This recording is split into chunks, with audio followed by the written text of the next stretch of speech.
Sample collection का। तो हम सैंपल को कैसे कलेक्ट करते हैं, उसके क्या प्रोसेस है, क्या स्टेप है, इस चीज के बारे में आप लोगों को अब जानकारी दी जाएगी। ठीक है, तो सैंपल लेने के लिए दो चीजों का होना बहुत जरूरी है, एक सैंपल देने वाले का और एक सैंपल लेने वाले का। सैंपल कोई भी ले लेता है, कैसे भी ले सकता है, ये महत्वपूर्ण नहीं है, पर महत्वपूर्ण क्या है उसके चरण जो है। तो टेक्निकल और अनटेक्निकल का पता कहां चलेगा, इन्हीं चरणों से चलता है कि भाई ये आदमी टेक्निकल है या अनटेक्निकल है। ठीक है, सैंपल लेने के प्रोसेस में क्या है, बहुत सारी चीजें महत्वपूर्ण है। पहले तो हमारे लिए सैंपल लेने के लिए क्या क्या चीजें होना बहुत जरूरी है। एक, हम सबसे पहले जब आपके पास पेशेंट आता है, वो रजिस्ट्रेशन कराता है तो अपने टेस्ट बताता है। तो सबसे पहले तो तुम उसके टेस्ट देख लो, उसका नाम नोट कर लिया, उसके टेस्ट को अकॉर्डिंग, तो उसके टेस्ट के अकॉर्डिंग जो आपकी वायल से सबसे पहले होता है उनका सिलेक्शन। क्या आपने अब किसी ने बोला मेरे को सीबीसी कराना है, एलएफटी केएफटी कराना है, ये सारी चीजें करानी है, शुगर कराना है, तो उसके अनुसार आप क्या करोगे, वायल्स का चलन करोगे, है ना? ये है। अब अगर किसी ने बोला मेरे को खाली शुगर कराना है, तो ये वाली वायल आप यूज करोगे, फ्लोराइड वाली। ठीक है, उसके बाद बोला सीबीसी भी कराना है तो ईडीटीए, और अगर चीजें वो रही तो एसएसटी, अगर उसका सिरम का सैंपल भी है, एलएफटी केएफटी लिपिड थायराइड। ठीक है, तो ये अब वायल सिलेक्शन के बाद क्या करोगे, ये इनमें बहुत जरूरी है उसका नाम, एज, सारी चीजें पेशेंट के सामने लिखना, पहले इनको तैयार कर देना। ठीक है, कोशिश करोगे उसका बारकोड वगैरह पहले इन पे लगा दो, ये पहला स्टेप हो जाता है। इसके बाद क्या है, वो कंफ्यूजन नहीं रहता कि भाई सैंपल मिक्स होने का, जो पेशेंट के मन में भ्रम होता है बहुत सारा कि भाई मेरा सैंपल मिक्स तो नहीं हो गया। पेशेंट के मन में जो भ्रम होता है कि भाई मेरा सैंपल कहीं मिक्स तो नहीं हो गया, किसी और के साथ तो नहीं हो गया, तो वो कंफ्यूजन सारी क्रिएट दूर हो जाती है अगर आपने इसका बारकोडिंग उसके सामने कर दिया, सारी चीजें कर दी हैं। फिर होता है सैंपल लेने का प्रोसेस। तो सैंपल लेने के लिए हम सबसे पहले क्या करेंगे, आपने ग्लव्स का यूज करना है। इसका एक बेनिफिट ये रहता है कि आपके हाथ के जो बैक्टीरिया वायरस है वो दूसरे के साथ वो ना हो, मिक्स ना हो, है ना? ये हाइजीन इशू में नहीं है, हाइजीन का वो खत्म कर देता है, हाइजीन के लिए।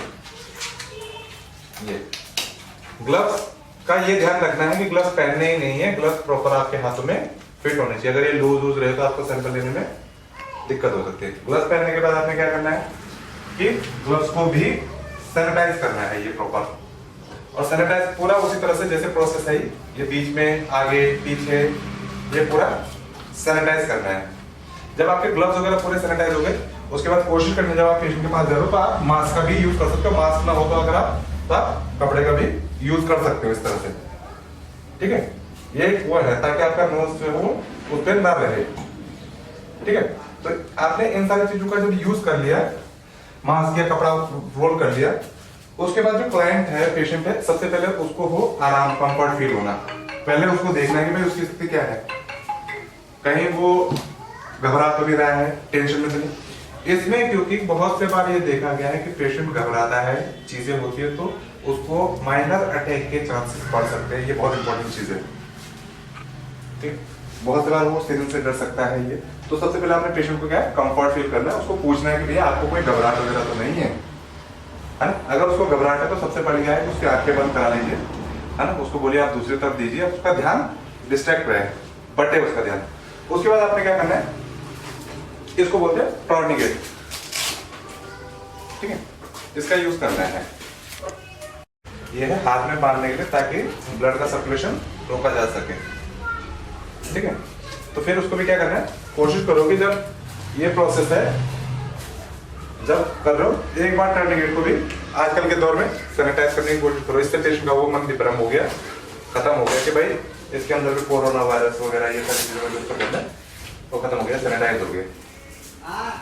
ठीक है, उसके बाद आपने ये हाथ पकड़ा, सबसे पहले हाथ पकड़ लो कि कौन सा हाथ में लेना है, बेन देख ली। उसके बाद देख लिया आपने, निशाना बना लिया कि भाई हाँ मुझे इस हाथ में लेना है, टारगेट इधर से लिया।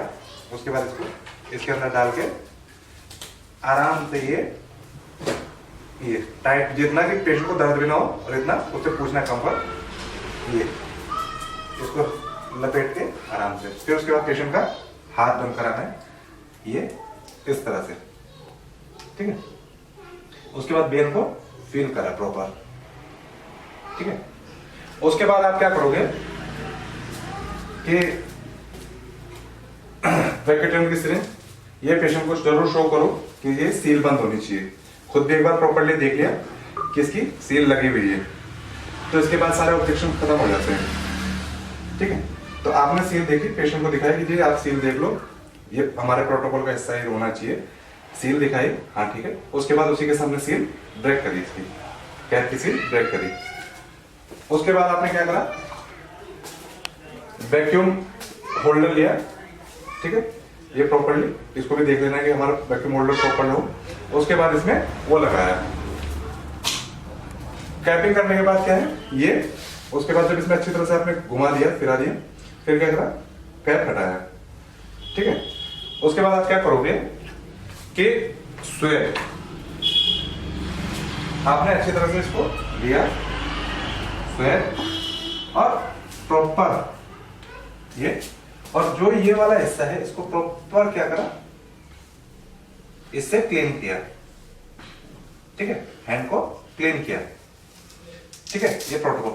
उसके बाद आप कैप हटा के फिर अपना जो सैंपल लेने का प्रोसेस है उसको कर सकते हो। सैंपल लेने के प्रोसेस में आपने वैक्यूम लगाया, उसके बाद अपने वायर्स को जो बारी बारी है सबसे पहले इरिटिए और जो उसका क्रम है उसके अनुसार लिया। इस तरह से आप सैंपल का वो फुलफिल करते हो। हाँ? और उसके बाद क्या करना है, जब आप सैंपल लेवाते हो, ये कॉटन को यहीं रखवा के इसको पूरा उसको बोलो कि हाथ बैंड करे पेशेंट को, ताकि ब्लड रुक सके, है ना। उसके बाद उसमें बैंडेज लगाना है, टेप लगाना है।